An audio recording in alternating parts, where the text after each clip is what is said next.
بسم الله الرحمن الرحيم. وإذا قرئ القرآن فاستمعوا له وأنصتوا لعلكم ترحمون. واذكر ربك في نفسك تضرعا وخيفة ودون الجهر من القول بالغدو والآصال ولا تكن من الغافلين. الحمد لله نحمده ونستعينه ونستغفره ونعوذ بالله من شرور أنفسنا. من يهده الله فلا مضل له ومن يضلله فلا هادي له. ونشهد أن لا إله إلا الله وحده لا شريك له. ونشهد أن سيدنا وسندنا وحبيبنا وطبيب قلوبنا أرسله بالحق بشيرا ونذيرا وداعيا إلى الله بإذنه وسراجا منيرا. أما بعد فأعوذ بالله من الشيطان الرجيم. بسم الله الرحمن الرحيم. سبحان الذي أسرى بعبده ليلا من المسجد الحرام إلى المسجد الأقصى الذي باركنا حوله لنريه من آياتنا إنه هو السميع البصير. أو كما قال الله تعالى إن الله وملائكته يصلون على النبي يا أيها الذين آمنوا صلوا عليه وسلموا تسليما. اللهم صل على سيدنا مولانا محمد وعلى آل سيدنا مولانا محمد محبت پوری. اللهم صل على سيدنا مولانا محمد وعلى آل سيدنا مولانا محمد. দয়াল আল্লাহ দয়া করো নসিব করো মদিনা।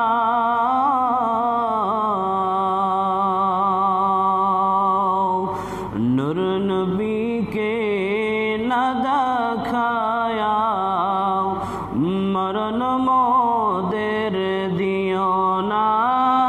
আল্লাহুম্মা সাল্লি আলা সাইয়্যিদিনা মাওলানা মুহাম্মদ ওয়া আলা আলি সাইয়্যিদিনা মাওলানা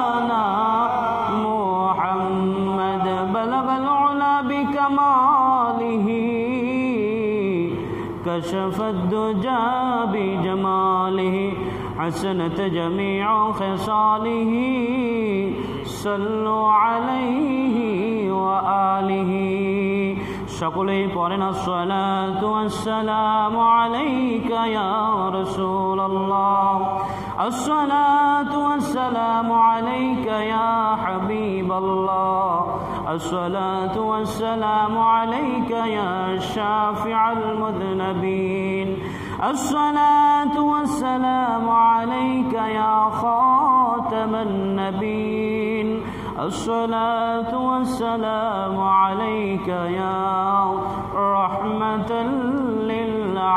للعالمين معزز محترم সম্মানিত মুসল্লিয়ানে কেরাম শ্রদ্ধেয় মুরব্বিয়ানে আযম আল্লাহ সুবহানাহু ওয়া তাআলা আপনাকে আমাকে আজকের এই জুমার দিন সময় মতো ওয়াক্ত মতো মসজিদে আসার মতো এবং বসার মতো তৌফিক দিয়েছেন সকলেই শুকরিয়া তান আদায় করে বলি আলহামদুলিল্লাহ আরও শুকরিয়া তান আদায় করে বলি যে আল্লাহ সুবহানাহু ওয়া তাআলা আপনাকে আমাকে গত জুমা থেকে জুমা পর্যন্ত হায়াত দিয়ে বাঁচিয়ে রেখে সুস্থ রেখে আল্লাহর কুদরতি পায়ে সেজদা দেওয়ার জন্য পৃথিবীর শ্রেষ্ঠ জায়গা আজকের এই মসজিদে আমাদের সকলকে সমবেত হওয়ার তৌফিক দান করেছেন। মন খুলে প্রাণ খুলে দিল খুলে সকলে আরও একবার বলি আলহামদুলিল্লাহ। সম্মানিত হাজিরিন, আজকের এই জুমার আজকের যেই মাসটি হচ্ছে রজব মাস, আজকের আপনাদের সম্মুখে পবিত্র কোরআনুল কারীমের 17 নং সূরা সূরা ইসরা বনী ইসরাঈল থেকে প্রথম আয়াত আমি আপনাদের মাঝে তেলাওয়াত করেছি। এই আয়াতের আলোকে এবং মেরাজের যেই ঘটনা পর্যায়ক্রমে আপনাদের সামনে ধারাবাহিকভাবে উপস্থাপন করব ইনশাআল্লাহ। আল্লাহ সুবহানাহু ওয়া তাআলা পবিত্র কোরআনুল কারীমের 17 নং সূরা সূরা বনী ইসরাঈলের মধ্যে ঘোষণা দিয়ে বললেন, সুবহানাল্লাযী আসরা বিআবদিহি লাইলাম মিনাল মাসজিদিল হারাম ইলাল মাসজিদিল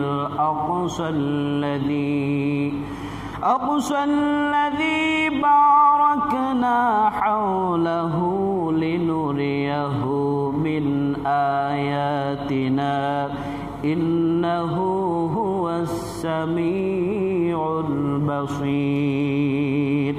আল্লাহ সুবহানাহু ওয়া তাআলা ঘোষণা দিয়ে তামাম পৃথিবীর মানুষদেরকে জানিয়ে দিলেন পবিত্র মহিময় যিনি, যে আল্লাহ সুবহানাহু ওয়া তাআলা আল্লাহর প্রিয় হাবিব বিশ্বনবী সারানাত আলম নূরুন আলা নূর নবিউল আম্বিয়া হযরতে মুহাম্মদুর রাসূলুল্লাহ সাল্লাল্লাহু আলাইহি ওয়াসাল্লামকে এক রজনীতে কোনো এক রাত্রিতে আল্লাহ সুবহানাহু ওয়া তাআলা মসজিদে হারাম থেকে হারাম হতে আল্লাহ সুবহানাহু ওয়া তাআলা মসজিদে আকসা পর্যন্ত এবং আল্লাহ সুবহানাহু ওয়া তাআলা আকসা থেকে আল্লাহর আরশে আজিম থেকে শুরু করে জান্নাত জাহান্নাম সব কিছুর ভ্রমণ করালেন। আল্লাহ কোরআনের মধ্যে কোট করে দিলেন, আল্লাহ সুবহানাহু ওয়া তাআলা বলতেছেন, মসজিদে হারাম থেকে মসজিদে আকসা পর্যন্ত আমি আমার হাবিবকে ভ্রমণ করালাম। বলেন সুবহানাল্লাহ। আল্লাহ সুবহানাহু ওয়া তাআলা বললেন, আমি মসজিদে হারাম থেকে মসজিদে আকসা পর্যন্ত আমার হাবিবকে যে আমি নিলাম, এই মসজিদে হারাম থেকে আকসা পর্যন্ত চতুর্দিককে আমি আমার রহমত দিয়ে আমার বরকত দিয়ে আমি পরিপূর্ণ করে দিয়েছিলাম। বলেন সুবহানাল্লাহ।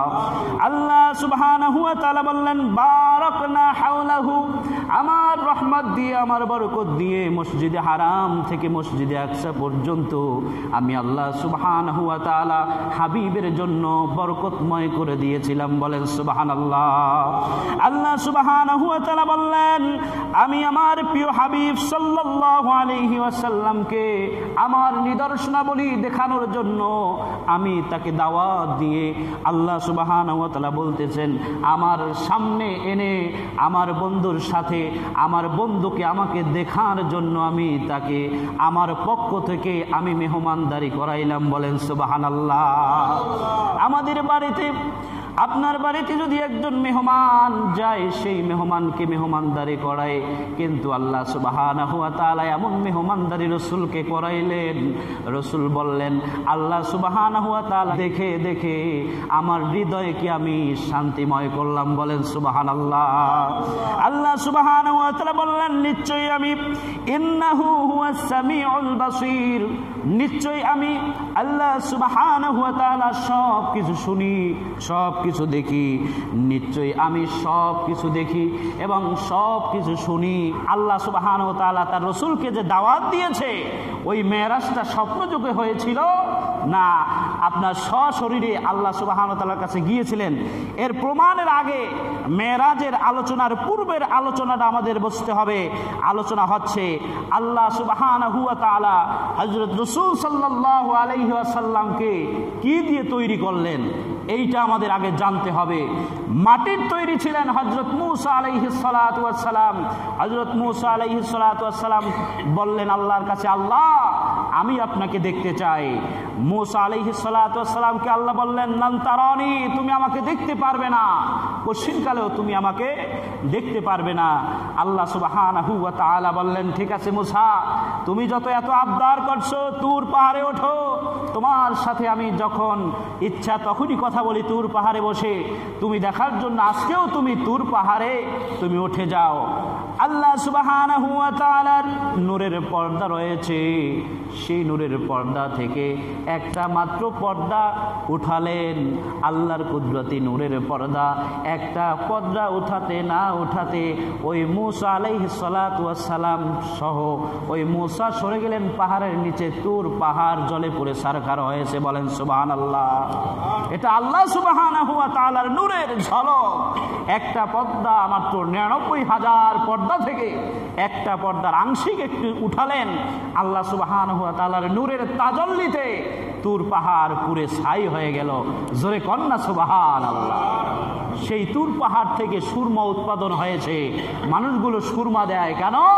আল্লাহর নূরের তাজাল্লি সেই তুর পাহাড়ে লেগেছে, তুর পাহাড় পুরে ছাই হয়েছে। ওই তুর পাহাড়ের থেকে মানুষগুলো সুরমা নিয়া ওই ছাইগুলো নিয়া যখন চোখে লাগায়, চোখের অসুস্থতাও ভালো হয়ে যায়, বলেন না সুবহানাল্লাহ। আল্লাহ সুবহানাহু ওয়া তাআলা তার প্রিয় হাবিব সাল্লাল্লাহু আলাইহি ওয়াসাল্লামকে কি দিয়ে তৈরি করলেন? মাটি দিয়ে তৈরি করলেন না নূর দিয়ে তৈরি করলেন? একদল মানুষ রয়েছে তারা বলে আল্লাহ রসুল মাটির তৈরি, নূরের তৈরি না। আমি বলতে চাই তাদের উদ্দেশ্য করে আল্লাহ রসুল সাল্লাল্লাহু আলাইহি ওয়াসাল্লামের একখানা হাদিস। আল্লাহ রসুল সাল্লাল্লাহু আলাইহি ওয়াসাল্লাম বললেন, قال رسول الله صلى الله عليه وسلم يا جابر بن عبد الله خلق الله نور نبيك من نوره। আল্লাহ রসুল সাল্লাল্লাহু আলাইহি ওয়াসাল্লাম বলেন, হে জাবের, জাবের রাদিয়াল্লাহু তাআলা আনহুকে লক্ষ্য করে বললেন, হে জাবের, আল্লাহ সুবহানাহু ওয়া তাআলা তার নূর হতে তার প্রিয় হাবিব, তার প্রিয় দোস্ত আমি মুহাম্মাদুর রাসূলুল্লাহ সাল্লাল্লাহু আলাইহি ওয়াসাল্লামকে বানিয়েছে, বলেন সুবহানাল্লাহ। একটু জোরে কর না সুবহানাল্লাহ। আল্লাহ সুবহানাহু ওয়া তাআলা পবিত্র কুরআনুল কারীমের সূরা মায়েদার মধ্যে ঘোষণা দিয়ে বললেন, ক্বাদ জাআকুম মিনাল্লাহি নূরু ওয়া কিতাবুম মুবিন। আল্লাহ সুবহানাহু ওয়া তাআলা বললেন, নিশ্চয়ই আমার হাবিব সাল্লাল্লাহু আলাইহি ওয়াসাল্লামকে এবং আমি সুস্পষ্ট কিতাব আমি তোমাদের জন্য নাজিল করে দিয়েছি। আল্লাহ সুবহানাহু ওয়া তাআলা বললেন, আমার পক্ষ থেকে নূর এবং কিতাব তোমাদের মাঝে আমি নাজিল করেছি। এই কিতাবকে তোমরা সুন্দরভাবে আঁকড়ে ধরো। তাফসীর কিতাবের মাধ্যমে এবং হাদিস শরীফের মাধ্যমে, সিয়াসিত্তার হাদিস বুখারী, মুসলিম, নাসাঈ শরীফের মাধ্যমে জানা যায় আল্লাহ রাসূল রাসূল সাল্লাল্লাহু আলাইহি ওয়াসাল্লামকে আল্লাহ সুবহানাহু ওয়া তাআলা নূরের মাধ্যমে পয়দা করেছেন, নূর দিয়ে পয়দা করেছেন, বলেন সুবহানাল্লাহ। সেই নূরটা কেমন নূর? নূর হচ্ছে আল্লাহ সুবহানাহু ওয়া তাআলা নূর হতে আল্লাহ রসুলকে বানিয়েছেন, নিজের আপন নূর থেকে রসুলকে বানাইলেন, বলেন না সুবহানাল্লাহ। আল্লাহ রসুল সাল্লাল্লাহু আলাইহি ওয়াসাল্লাম সম্পর্কে ঈসা আলাইহিস সালাতু ওয়াস সালাম আল্লাহর সামনে আরজি পেশ করলেন, দোয়া করলেন, আল্লাহ আমাকে আপনি পয়গম্বর বানিয়েছেন, আমি সন্তুষ্ট, কিন্তু আমি যেই রসুলের প্রতি ঈমান আনলাম, আমি যেই রসুলকে মহব্বত করলাম, আখিরি নবীজি, আখিরি পয়গম্বর, ওই পয়গম্বরের উম্মত হিসেবে আমাকে আপনি কবুল করে নেন, বলেন সুবহানাল্লাহ। আল্লাহ সুবহানাহু ওয়া তাআলা হযরত ঈসা আলাইহিস সালাতু ওয়াস সালাম আমাদের এই আখিরি জমানায় হযরত ঈসা আলাইহিস সালাতু ওয়াস সালামকে আবার আসমান থেকে নবীজির উম্মত হিসেবে কবুল করে নিলেন, বলেন সুবহানাল্লাহ। আল্লাহ সুবহানাহু ওয়া তাআলার কাছে এই আরজি করলেন, আপনি আমাকে নবুয়ত দিয়েছেন, আমাকে আপনি কিতাব দিয়েছেন, ইনজিল দিয়েছেন, তাতে আমি সন্তুষ্ট, কিন্তু আমার একটা আরজি আল্লাহ আপনার রাখতে হবে। সেই আরজিটা কি? সেই আরজিটা হচ্ছে আমাকে আখিরি পয়গম্বরের উম্মত বানিয়ে দেন, বলেন না সুবহানাল্লাহ।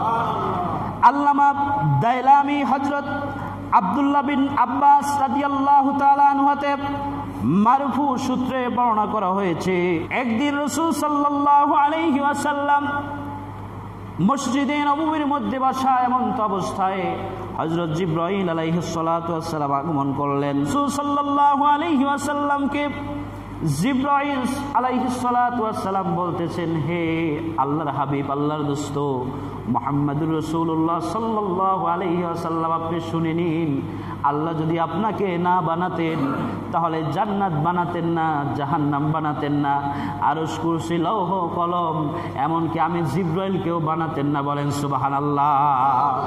এমন একজন মহামানব, মুক্তির দিশারি, তাকে মেরাজে নেওয়ার জন্য আল্লাহ সুবহানাহু ওয়া তাআলা চাইলেন।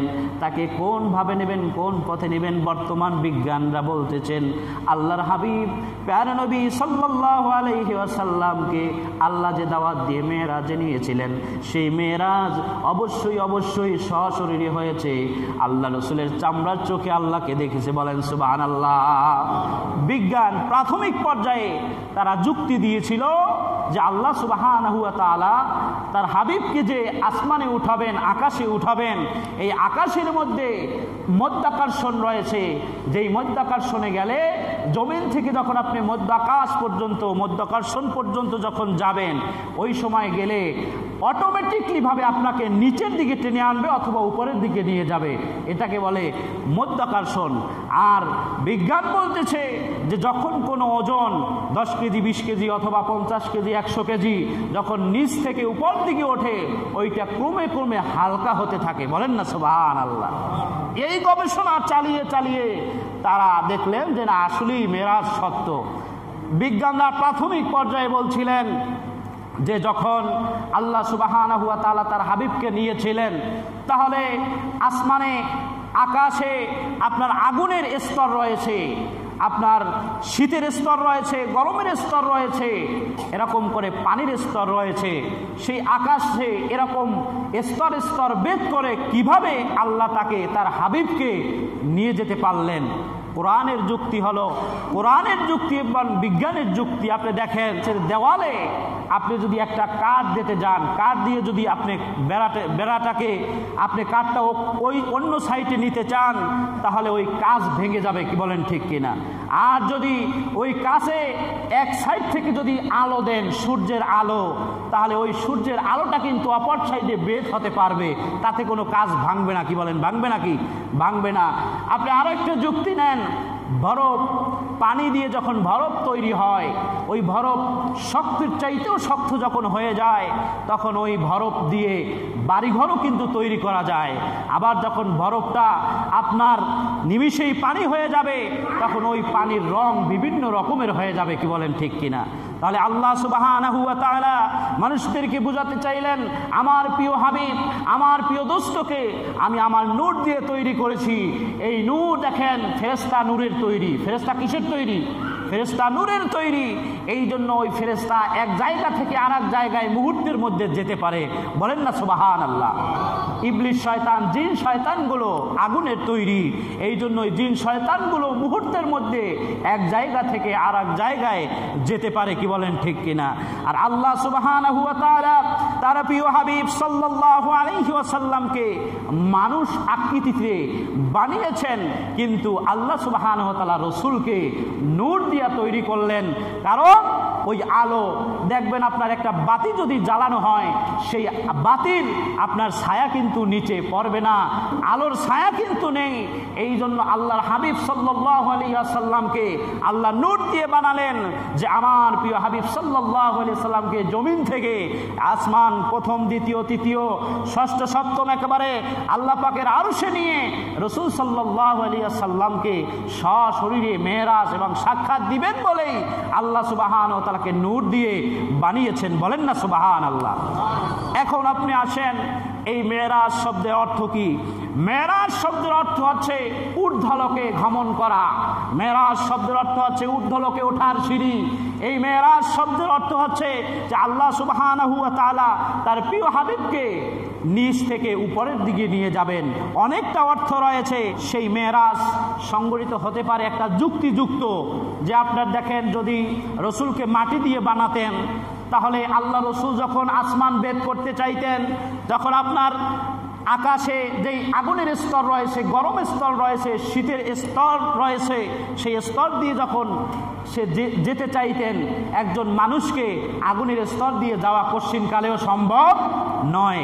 আর সেই নূরের হালকা নূর, সেই নূর দিয়ে আল্লাহ সুবহানাহু ওয়া তাআলা আল্লাহর প্রিয় হাবিব সাল্লাল্লাহু আলাইহি ওয়াসাল্লামকে তার কাছে নিয়েছিলেন। বাস্তব উদাহরণ, নমরুদ যখন হযরত ইব্রাহিম আলাইহিস সালাতু ওয়াস সালামকে নমরুদের আগুনের কুণ্ডের মধ্যে যখন নমরুদ ফালাইলেন ইব্রাহিমকে, ফালানোর পরে ওই আগুন কিন্তু হযরত ইব্রাহিম আলাইহিস সালাতু ওয়াস সালামের কপালের মধ্যে নূর থাকার কারণে আল্লাহ ওই আগুনকে তার জন্য শান্তিময় করে দিয়েছিলেন। কি বলেন ঠিক কিনা? হযরতে মূসা আলাইহিস সালাতু ওয়াস সালামকে ফেরাউনের কবল থেকে বনী ইসরাইল সহ একেবারে নদীর কিনারায় নিয়ে দিলেন। তাহলে আল্লাহ সুবহানাহু ওয়া তাআলা তার প্রিয় হাবিবকে যদি নিতে চান, সাক্ষাৎ দিতে চান, তাহলে তার প্রিয় হাবিবকে কোথা থেকে নিতে হবে, কোন জায়গা থেকে নিতে হবে, কিভাবে নিতে হবে, একেবারে সুন্দরভাবে নেওয়ার জন্য আল্লাহ সুবহানাহু ওয়া তাআলা তার সুন্দর পন্থাটি কিন্তু অবলম্বন করেছেন। কি বলেন ঠিক কিনা? তাহলে আল্লাহ সুবহানাহু ওয়া তাআলা আল্লাহর প্রিয় হাবিব সাল্লাল্লাহু আলাইহি ওয়াসাল্লামকে যে মেরাজে নিবেন, আল্লাহ রাসূল সাল্লাল্লাহু আলাইহি ওয়াসাল্লামের মেরাজ পবিত্র কোরআন এবং হাদিসের আলোকে বোঝা যায় যে আল্লাহ সুবহানাহু ওয়া তাআলা তার প্রিয় হাবিব সাল্লাল্লাহু আলাইহি ওয়াসাল্লামকে সাক্ষাৎ দিয়েছেন। কেন? যে প্রত্যেক নবী, প্রত্যেক রাসূল, প্রত্যেক আম্বিয়া তাকে যেই উলুহিয়াতের দাওয়াত দেওয়া হয়েছে, তাকে যেই সহিফা দেওয়া হয়েছিল, যেই ওহী দেওয়া হয়েছিল, সেই ওহী মানুষগুলো, সেই রসুলগুলো না দেখে আল্লাহকে সেই উলুহিয়াতের দাওয়াত দিয়েছেন। কারণ সমস্ত নবীদের নবী, নাবিয়ুল আম্বিয়া যিনি, নবিকুল শিরোমণি, সেই নবীকে শ্রেষ্ঠত্ব দান করার জন্য আল্লাহ সুবহানাহু ওয়া তাআলা সশরীরে আল্লাহর কাছে নিয়ে আল্লাহ রসুলের নূরের চোখ দিয়ে আল্লাহ সুবহানাহু ওয়া তাআলা তাকে দেখানোর সৌভাগ্য এবং রসুলকে শ্রেষ্ঠত্ব দেওয়ার জন্যই এই মেরাজ দিয়েছিলেন। জোরে কন্যা সুবহানাল্লাহ। কোরআন হাদিসের মধ্যে অসংখ্য অগণিত ঘটনা এবং এই মেরাজ সম্পর্কে অনেক দলিল রয়েছে। আল্লাহ রসুল সাল্লাল্লাহু আলাইহি ওয়াসাল্লামের মেরাজ হয়েছিল 34 বার। কয়বার? 34 বার। 33 বার মেরাজ হয়েছিল স্বপ্নযোগে, আর একবার হয়েছিল সশরীরে। বলেন না সুবহানাল্লাহ। সশরীরে যে হয়েছিল একটা দলিল হযরত আব্দুল্লাহ ইবনে আব্বাস রাদিয়াল্লাহু তাআলা আনহু হতে বর্ণনা করা হয়েছে। আব্দুল্লাহ ইবনে আব্বাস রাদিয়াল্লাহু তাআলা আনহু বললেন, আমি আমার ভাতিজা হযরত মুহাম্মদ রাসূলুল্লাহ সাল্লাল্লাহু আলাইহি ওয়াসাল্লামকে 27 তারিখে রজব মাসের রাতে আমি না দেখতে পেয়ে আমার ভাতিজাকে খুঁজতেছেন। খুঁজতে খুঁজতে জিতুয়া নামক স্থানে আল্লাহ রসুল সাল্লাল্লাহু আলাইহি ওয়াসাল্লামকে পেলেন। আব্দুল্লাহ ইবনে আব্বাস রাদিয়াল্লাহু তাআলা আনহু বললেন, হে আমার ভাতিজা, তোমাকে আমি দেখতে পেলাম না কোনো অমঙ্গল কোনো কিছু আছে কিনা। আল্লাহ রসুল সাল্লাল্লাহু আলাইহি ওয়াসাল্লাম বললেন, হে চাচা, কোনো অমঙ্গল নয়, আমি আল্লাহ সুবহানাহু ওয়া তাআলার কাছে গিয়েছিলাম, আমি জান্নাত দেখেছি, জাহান্নাম দেখেছি, আমি সব কিছু আল্লাহ সুবহানাহু ওয়া তাআলা আমাকে জিবরাইলের মাধ্যমে সব কিছু আমাকে ঘুরাইয়া ঘুরাইয়া দেখাইছে। আমি আল্লাহর পক্ষ থেকে 50 ওয়াক্ত নামাজ, 50 ওয়াক্ত থেকে আমি 5 ওয়াক্ত নিয়ে এসেছি। 6 মাস রোজার পরিবর্তে আমি আল্লাহর পক্ষ থেকে 1 মাস রোজা এনেছি। আব্দুল্লাহ ইবনে আব্বাস রাদিয়াল্লাহু তাআলা আনহু বললেন, ওই সময়টাই আমরা যে দেখছিলাম না, ওই সময়টাই আল্লাহ রসুল সশরীরে আল্লাহর কাছে গিয়েছিলেন মেরাজে। বলেন না সুবহানাল্লাহ। আমাদের বিশ্বাস আছে কি নাই যে রসুল সশরীরে মেরাজে গিয়েছিলেন? কি বিশ্বাস আছে? এটা থাকতে হবে, নচেত আপনার ঈমান থাকবে না। যতদিন বাঁচবেন এই বিশ্বাস রাখতে হবে। একজন ব্যক্তি এই রসুলের মেরাজের কথা সে অবিশ্বাস করলো। সে নদীতে গোসল করার জন্য গেল, কাপড় উপরে রেখে সে গোসল করলেন, একটা ডুব দিলেন পানির মধ্যে, আবার উঠে দেখতে পাইলেন কোনো এক যুবক সে নদীর কাছে আসছে। নদীর কাছে এসে দেখতে পেলেন যে একটা সুন্দরী রমণী, সুন্দর চেহারার যুবতী, সে নদীর থেকে একটা ডুব দিয়ে উঠছে। তাকে নিয়ে সে বিবাহ শাদী করলেন, সমাজের মধ্যে নিয়ে গেলেন, বিবাহ শাদী করলেন। বললেন যে এই রমণীকে আমার পছন্দ হয়েছে, একে আমার সাথে বিবাহ বন্ধনে আবদ্ধ করে দিন। তখন ওই ব্যক্তি সে পুরুষ থেকে মহিলা হয়ে গেলেন, সেখানে দীর্ঘ 25 বছর সংসার করলেন, দীর্ঘ 25টি বছর সংসার করলেন, 2টা সন্তান তার। আবার হঠাৎ করে একদিন এরকম গোসল করার জন্য সে আসলেন, নদীতে ডুব দিলেন, সে আবার ওইতে সে নদীতে কাপড় রাখলেন, নদীর পাশে কাপড় রাখলেন। সে ছেলে অবস্থায় আবার ডুব দিয়ে উঠে দেখতে পাইলেন যে তার ওই কাপড় ওখানে আসে। তখন ওই কাপড় পরে আর চিন্তা করে, আমি 25টা বছর পর্যন্ত সংসার করলাম, আমার 2টা সন্তান, আমার আবার কাপড় আসলে আমি আবার ছেলে হয়ে গেলাম কেমনে? তখন চিন্তা করলেন যে আয় আফসোস, আমি তো রসুলের মেরাজকে আমি অবিশ্বাস করেছিলাম। এটা বিশ্বাসের জন্য আল্লাহ সুবহানাহু ওয়া তাআলা আমার দ্বারা এই ঘটনা ঘটিয়েছেন। এই জন্য মেরাজকে অবিশ্বাস করা যাবে না, মেরাজকে বিশ্বাস করতে হবে। এই মেরাজ সম্পর্কে আল্লাহ রসুল সাল্লাল্লাহু আলাইহি ওয়াসাল্লাম বলেছেন যে আমার শরীরে 4000 যুবকের যেই শক্তি, 4000 যুবকের যেই শক্তি, এর চাইতেও বেশি শক্তি ছিল আমার শরীরে। বলেন না সুবহানাল্লাহ। তাহলে মাটির মানুষের আপনার যেই খাদ্য খাদক মানুষ খায়, 4000 যুবকের খাদ্য, 4000 যুবকের খাদ্য কোনো ব্যক্তি খাইতেও পারবে না, আর এত শক্তি অর্জন করা সম্ভব নয়। রসুল বললেন যে আমার শরীরের মধ্যে 4000 যুবকের শক্তি আছে। এটা আল্লাহ প্রদত্ত, এটা নূরের কারণেই সম্ভব। কি বলেন, ঠিক কিনা? আল্লাহ রসুল সাল্লাল্লাহু আলাইহি ওয়াসাল্লামের এই নূর সম্পর্কে হাদিস শরীফের ভিতরে আসছে, ইন্না আউওয়ালা মা খালাকাল্লাহু নূরি। আল্লাহ রসুল বললেন, নিশ্চয়ই আল্লাহ সুবহানাহু ওয়া তাআলা আমাকে তার নূর হতে আমাকে সৃষ্টি করলেন। আল্লাহ সুবহানাহু ওয়া তাআলা সৃষ্টি করে সেই নূর থেকে আল্লাহ সুবহানাহু ওয়া তাআলা তামাম পৃথিবী সহ যা কিছু সৃষ্টি করেছেন সব কিছু রসুলের নূরের মাধ্যমে, সব সৃষ্টির মধ্যেই রসুলের নূর আছে। বলেন না সুবহানাল্লাহ। এই যে আলো দেখতে পাই আমরা, এই আলোর ভিতরেও রসুলের নূর আছে। বাতির ভিতরে যে আলো, ওই বাতিতে যদি রসুলের নূর না থাকতো তাহলে ওই বাতিটা জ্বলতো না, ওই আলো আসতো না। ভাইরা আমার, বন্ধুরা আমার, বাবাজিরা আমার, আল্লাহ সুবহানাহু ওয়া তাআলা যখন তৈরি করলেন তামাম জমিন তৈরি করে, পানির উপরে যখন জমিনটা রাখলেন, জমিনটা তৈরি করলেন, ওই পানির উপরে জমিনটা হেলতেছে, দুলতেছে। আল্লাহ সুবহানাহু ওয়া তাআলা আরশ আজিমের পায়ায় লিখে দিলেন লা ইলাহা ইল্লাল্লাহু মুহাম্মাদুর রাসূলুল্লাহ। তখন ওই জমিনটা হেলাদুলা বন্ধ হয়ে গেলেন। হযরত আদম আলাইহিস সালাতু ওয়াস সালামকে জান্নাতের মধ্যে বসে যখন সর্বপ্রথম কথা বলার যোগ্যতা দিলেন, ক্ষমতা দিলেন, তখন আল্লাহ সুবহানাহু ওয়া তাআলা বললেন আবু মুহাম্মদ, যে মুহাম্মদের পিতা। আল্লাহ সুবহানাহু ওয়া তাআলা আদমকে প্রশ্ন করার মতো ক্ষমতা দিয়ে দিলেন। আদম বললেন, আমাকে আপনি কেন মুহাম্মদের পিতা বলে আমাকে ডাকলেন কারণটা কি? তখন আল্লাহ সুবহানাহু ওয়া তাআলা আদমকে বললেন, আদম তুমি তোমার মাথাটা উত্তোলন করো। তখন আরশে আজিমের পায়ায় লেখা দেখতে পেলেন, লা ইলাহা ইল্লাল্লাহু মুহাম্মাদুর রাসূলুল্লাহ। একবার বলেন না সুবহানাল্লাহ। আরশে আজিমের পায়ায় এই নাম লেখা দেখলেন। আল্লাহ সুবহানাহু ওয়া তাআলা বললেন, এই নাম হচ্ছে আমার প্রিয় হাবিব, আমার দোস্ত খলিলুল্লাহ।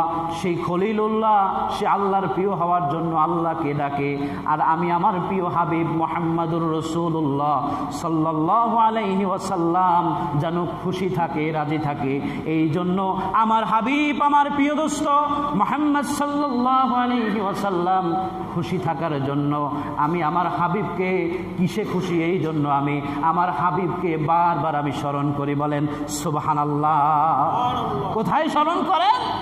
ইন্নাল্লাহা ওয়া মালাইকাতাহু ইউসাল্লুনা আলান নবী ইয়া আইয়ুহাল্লাযীনা আমানু সাল্লু আলাইহি ওয়া সাল্লিমু তাসলিমা। জোরে কন্না সুবহানাল্লাহ। রাসূলকে যে আল্লাহ স্মরণ করতেন তা কোরআনের মাধ্যমে সূরা আহজাবে লিখে দিলেন, কোট করে দিলেন। ও দুনিয়ার মানুষ, তোমরা দেখো আমি সৃষ্টির শুরু লগ্ন থেকে আমি সৃষ্টির শেষ লগ্ন পর্যন্ত রাসূলকে যে স্মরণ করেছি, প্রমাণ কোরআনে দেখাই দিলাম। ইন্নাল্লাহা নিশ্চয়ই আল্লাহ, ইন্নাল্লাহা ওয়া মালাইকাতাহু এবং ফেরেশতারা, আমি আল্লাহ এবং ফেরেশতারা ইউসাল্লুনা আলান নবী, নবীকে আমি স্মরণ করি। নবীর প্রতি আমার স্মরণ থাকবে, তোমরাও নবীকে স্মরণ করিও। বলেন না সুবহানাল্লাহ। তাহলে আল্লাহ সুবহানাহু ওয়া তাআলা তার প্রিয় হাবিব, তার প্রিয় দোস্ত মুহাম্মদ সাল্লাল্লাহু আলাইহি ওয়াসাল্লামকে মসজিদে হারাম থেকে মসজিদে আকসা পর্যন্ত যে ভ্রমণ করালেন, এই ভ্রমণটা আল্লাহর হাবিব সাল্লাল্লাহু আলাইহি ওয়াসাল্লাম বলছেন যে মসজিদে হারাম সর্বপ্রথম মসজিদ, মসজিদে হারাম মানে বাইতুল্লাহ, আল্লাহর ঘর, ওইটা সর্বপ্রথম মসজিদ। আল্লাহ রসুলকে প্রশ্ন করা হলো, ইয়া রাসূলুল্লাহ, ইয়া হাবিব আল্লাহ, এরপরে কোন মসজিদ? তখন আল্লাহ রসুল সাল্লাল্লাহু আলাইহি সাল্লাম বললেন, এর পরের মসজিদটাই হচ্ছে মসজিদে আকসা। জোরে কন্না সুবহানাল্লাহ। এরপরে আল্লাহ রসুল বললেন, বাইতুল্লাহ এবং আপনার মসজিদে আকসা, মসজিদে হারাম মসজিদে আকসা, এর মধ্যে তৈরির ব্যবধান মাত্র 40 বছর। বলেন না সুবহানাল্লাহ। তাহলে বাইতুল্লাহ কখন তৈরি হলো এবং মসজিদে আকসার আপনার হযরত দাউদ আলাইহিস সালাতু ওয়াস সালাম তিনি তৈরি করেছিলেন। কিতাবের ভিতরে আসছে যে বাইতুল্লাহ আল্লাহর ঘর, মসজিদে হারাম আল্লাহ সুবহানাহু ওয়া তাআলা তৈরি করলেন। তৈরি করার পরে 40 বছর ব্যবধানে আল্লাহ সুবহানাহু ওয়া তাআলা মসজিদে আকসা বানালেন। অন্যান্য মাধ্যমে আল্লাহর কুদরতিভাবে ওই সময় যারা ছিল, কিন্তু এর ব্যবধানটা কেন?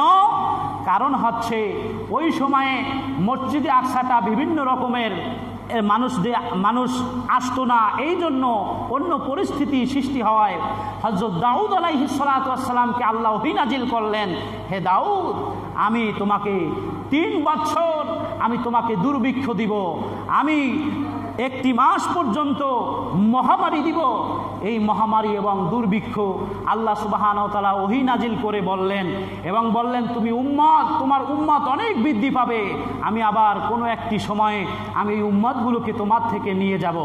হযরত দাউদ আলাইহিস সালাতু ওয়াস সালাম এই কথা যখন তার উম্মতদেরকে, জাতিদেরকে জানিয়ে দিলেন, তখন আল্লাহ সুবহানাহু ওয়া তাআলার পক্ষ থেকে এই ওহীর বাস্তবায়ন হওয়া শুরু করে দিয়েছিল। সমস্ত উম্মতগুলো বেড়ে গিয়েছিল, হযরত দাউদ আলাইহিস সালামের জাতিগুলো বেড়ে গিয়েছিল। তখন দাউদ আলাইহিস সালাতু ওয়াস সালামের ওই জাতিগুলো গোসল করে করে মুদ্দারের কাপড়, সাদা কাপড়গুলো পরে পরে মৃত্যুর জন্য তৈরি হয়েছিলেন। তখন মৃত্যু আসলো।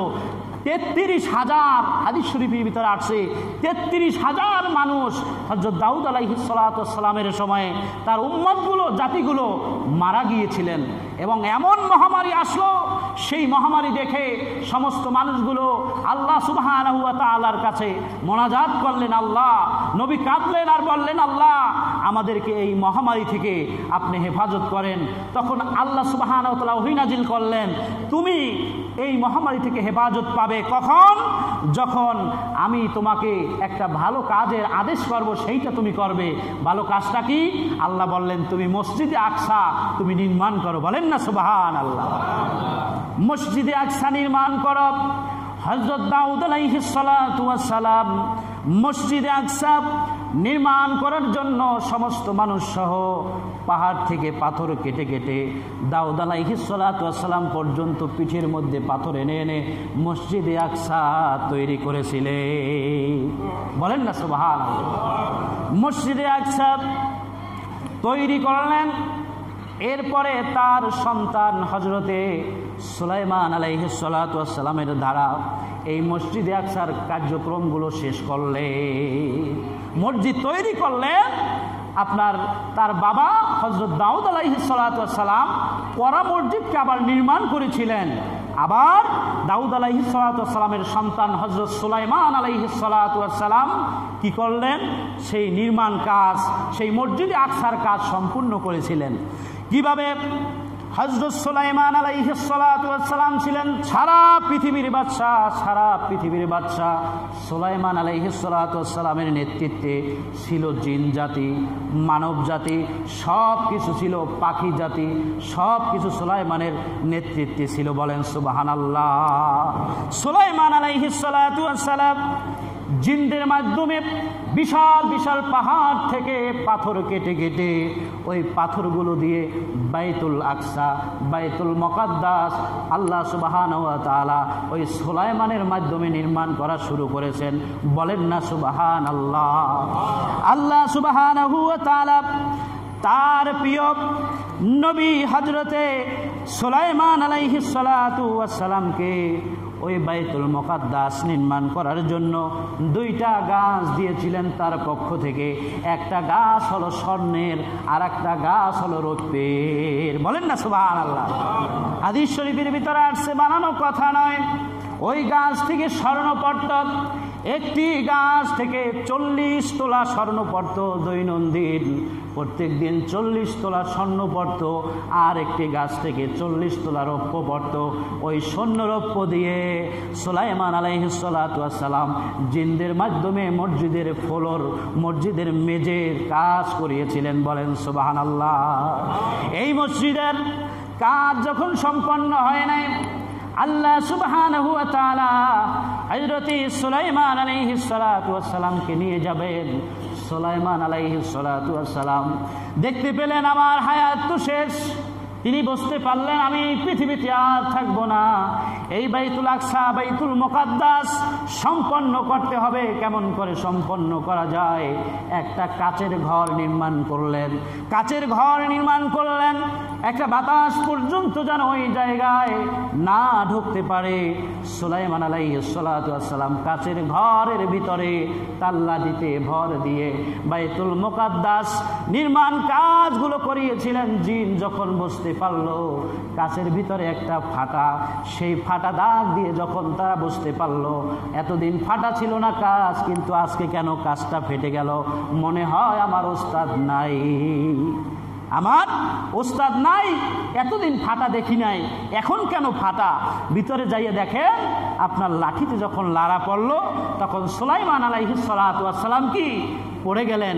আল্লাহ সুবহানাহু ওয়া তাআলা ওই মুহূর্তেই যখন জিনরা বুঝতে পারছিলেন আমার বাদশা সুলাইমান নাই, তখন ওরা ওই কাজগুলো আল্লাহ সম্পন্ন করেছিলেন তাদের দ্বারা। আর সুলাইমান আলাইহিস সালাতু ওয়াস সালামও তখন আপনার দাফন হলেন ওই সময়। এর আগে দাফন হয় নাই। কত বছর চলছে আল্লাহই জানেন। বলেন না সুবহানাল্লাহ। তাহলে আল্লাহ সুবহানাহু ওয়া তাআলা তার প্রিয় হাবিব, তার প্রিয় দোস্তকে যে বাইতুল মুকাদ্দাস গমন করিয়েছিলেন, হারাম থেকে বাইতুল মুকাদ্দাস পর্যন্ত যেতে যেতে অনেক ঘটনা ঘটেছে। এই মেরাজের আলোচনা ধারাবাহিকভাবে আপনাদের মাঝে উপস্থাপন করব, কারণ এই রজব মাস হচ্ছে মেরাজের মাস। এই মেরাজের আলোচনা শুনলে কি হবে? আমাদের ঈমান বৃদ্ধি পাবে, নবীর প্রতি মহব্বত হবে, আল্লাহর কুদরতগুলো রসুল যা দেখেছে আমরা সেই সম্পর্কে জানলে আমাদের আমল করার ইচ্ছা জাগবে। কি বলেন ঠিক কিনা? ভাইরা আমার, বন্ধুরা আমার, সর্বোপরি কথা হচ্ছে এই রসুল সাল্লাল্লাহু সাল্লাল্লাহু আলাইহি ওয়াসাল্লামকে পেতে হলে রসুলের আলোচনা বারবার শুনতে হবে, রসুলকে আয়নার মতো রাখতে হবে। আয়না যেভাবে আপনার ময়লা হলে চেহারা যেভাবে দেখা যায় না, রসুল সাল্লাল্লাহু আলাইহি ওয়াসাল্লামের সাথে সম্পর্ক নষ্ট হলে আল্লাহ সুবহানাহু ওয়া তাআলাকে পাওয়া যাবে না, রসুলকেও পাওয়া যাবে না। কি বলেন ঠিক কিনা? তাহলে আল্লাহ এবং রসুল সাল্লাল্লাহু আলাইহি ওয়াসাল্লামের হুকুম সহ, রসুল সাল্লাল্লাহু আলাইহি ওয়াসাল্লামের মহব্বত সহ এই জিন্দেগিতে আমরা যেন বেশি বেশি আমলগুলো করতে পারি। ওয়া আখিরি দাওয়ানা আনিল হামদুলিল্লাহি রাব্বিল আলামিন।